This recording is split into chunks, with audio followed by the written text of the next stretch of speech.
VS. രഞ്ജിത്താണ് നമുക്കൊപ്പം ചേരുന്നത്.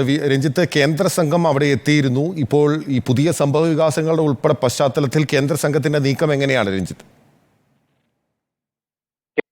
ഇപ്പോൾ മുണ്ടക്കൈ ചൂരൽമല ഭാഗത്ത് പരിശോധന പൂർത്തിയാക്കി അവർ ഇങ്ങോട്ട് തിരിച്ചെത്തും, സെലക്ടറേറ്റ് തിരിച്ചെത്തും. ഇന്ന് വൈകിട്ട് തന്നെ അവർ റിപ്പോർട്ട് സമർപ്പിക്കും എന്നാണ് നമുക്ക് കിട്ടിയിട്ടുള്ള വിവരം.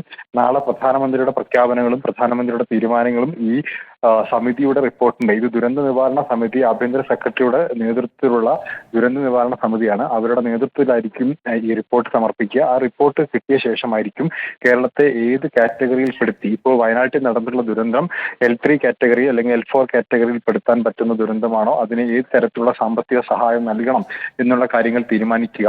ഈ സമിതി ആദ്യം എത്തിയത് ഇവിടുത്തെ കളക്ടറേറ്റിലേക്കായിരുന്നു. ഇവിടുത്തെ മന്ത്രിമാർ ഉൾപ്പെടെയുള്ള ജനപ്രതിനിധികളും പഞ്ചായത്ത് മെമ്പർമാരും ഉദ്യോഗസ്ഥരുമായിട്ടൊക്കെ ചർച്ച നടത്തി. കേരളം പ്രധാനമായിട്ടും ആവശ്യപ്പെട്ടിട്ടുണ്ടായിരുന്നത് 1200 കോടിയുടെ നഷ്ടം സംഭവിച്ചിട്ടുണ്ട്, 2000 കോടിയുടെ പുനർനിർമ്മാണ പാക്കേജ് വേണം എന്നുള്ളതായിരുന്നു കേരളത്തിന്റെ ആവശ്യം. ഈ ഒരു ദുരന്തത്തിന്റെ വ്യാപ്തി ബോധ്യപ്പെടുത്താൻ സാധിച്ചു എന്നൊരു ആത്മവിശ്വാസം മന്ത്രി മുഹമ്മദ് റിയാസ് നേരത്തെ പ്രകടിപ്പിച്ചിരുന്നു. അതോടൊപ്പം തന്നെ MLA-മാരും ഒക്കെ അത്തരത്തിലുള്ളൊരു ആത്മവിശ്വാസം പ്രകടിപ്പിക്കുകയും ചെയ്തു. ഇപ്പോൾ ദുരന്തബാധിത പ്രദേശങ്ങളിൽ അവർ നേരിട്ട് പോവുകയും അവിടെയുള്ള ആളുകളുമായി നേരിട്ട് സംസാരിക്കുകയും ഒക്കെ ചെയ്തിട്ടുണ്ട്. അതിന്റെ അടിസ്ഥാനത്തിലുള്ള റിപ്പോർട്ടായിരിക്കും സമർപ്പിക്കുക. ആ റിപ്പോർട്ടിന്റെ പശ്ചാത്തലത്തിലായിരിക്കും കേരളത്തിനും ഏതുതരം സഹായം കിട്ടണം എന്നുള്ള കാര്യം തീരുമാനിക്കുക. നാളെ പ്രധാനമന്ത്രി വരുന്ന സാഹചര്യത്തിൽ പ്രധാനമന്ത്രിയുടെ കൂടി അഭിപ്രായം ഇതിനകത്ത് ഉണ്ടാവും. കേരളത്തിന് ഒരു വലിയ പാക്കേജ് തന്നെയാണ് പ്രതീക്ഷിക്കപ്പെടുന്നത്. പ്രധാനമന്ത്രി എത്തുന്നതോടുകൂടി ഇപ്പോൾ ഉത്തരാഖണ്ഡിൽ 2013 പ്രളയകാലത്തൊക്കെ നൽകിയ സഹായം നമുക്കറിയാം. ആന്ധ്രാപ്രദേശിൽ 2014 ചുഴലിക്കാറ്റിന്റെ സമയത്തും വലിയ സഹായവും വലിയ പാക്കേജുകളൊക്കെ പ്രഖ്യാപിച്ചിരുന്നു. അത്തരത്തിലുള്ള സഹായങ്ങൾ കേരളത്തിനും കിട്ടും എന്നുള്ളതാണ് പ്രതീക്ഷ.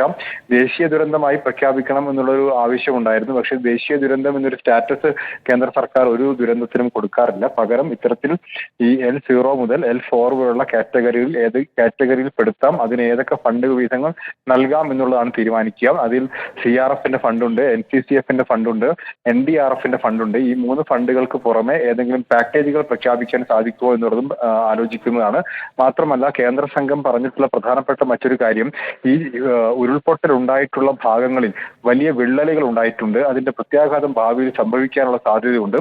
അതുകൊണ്ട് ഈ കേടുപാടുകൾ വന്ന അല്ലെങ്കിൽ പൂർണ്ണമായി നശിച്ചുപോയ വീടുകളിലെ ആളുകൾ മാത്രമല്ല, ആ ഭാഗത്തുള്ള ആളുകളെ മൊത്തത്തിൽ പുനരധിവസിപ്പിക്കുന്ന കാര്യം കൂടി പരിഗണിക്കണം. കാരണം ഇപ്പോൾ വിള്ളലുണ്ടായിട്ടുള്ള ഭാഗങ്ങളിൽ പിന്നീട് ഉരുൾപൊട്ടൽ ഉണ്ടാവാനോ മറ്റും സാധ്യതയുണ്ട്. കാരണം 1984 ഉണ്ടായിട്ടുള്ള ഉരുൾപൊട്ടലിന്റെ ഭാഗമായി ഉണ്ടായ വിള്ളലുണ്ടായ ഭാഗങ്ങളിലാണ് ഇപ്പോൾ ഉരുൾപൊട്ടൽ ഉണ്ടായിട്ടുള്ളത്. ഈ ഉരുൾപൊട്ടൽ ഉണ്ടായിട്ടുള്ള വിള്ളൽ അതിന്റെ പ്രത്യാഘാതം ഇനി ഭാവിയിലാണ് സംഭവിക്കാൻ പോകുന്നത് എന്നൊരു മുന്നറിയിപ്പ് കൂടി കേരളത്തിന് കേന്ദ്ര സംഘം നൽകിയിട്ടുണ്ട്. Okay, thank you. വി.എസ്. രഞ്ജിത്താണ് വിവരങ്ങൾ നൽകിയത്. കേന്ദ്ര സംഘത്തിന്റെ സന്ദർശനത്തിനോടനുബന്ധിച്ച് ആഭ്യന്തര സെക്രട്ടറി ഉൾപ്പെടെ തയ്യാറാക്കുന്ന റിപ്പോർട്ടിന്റെ അടിസ്ഥാനത്തിലായിരിക്കും നാളെ പ്രധാനമന്ത്രിയുടെ പ്രഖ്യാപനങ്ങൾ ഉൾപ്പെടെ ഉണ്ടാവുക. 2000 കോടി രൂപയുടെ പുനരധിവാസ പാക്കേജ് പ്രഖ്യാപിക്കണം, സഹായധനം നൽകണമെന്നാണ് കേരളം ആവശ്യപ്പെട്ടിരിക്കുന്നത്. 1200-ലധികം കോടി രൂപയുടെ നഷ്ടമുണ്ടായി.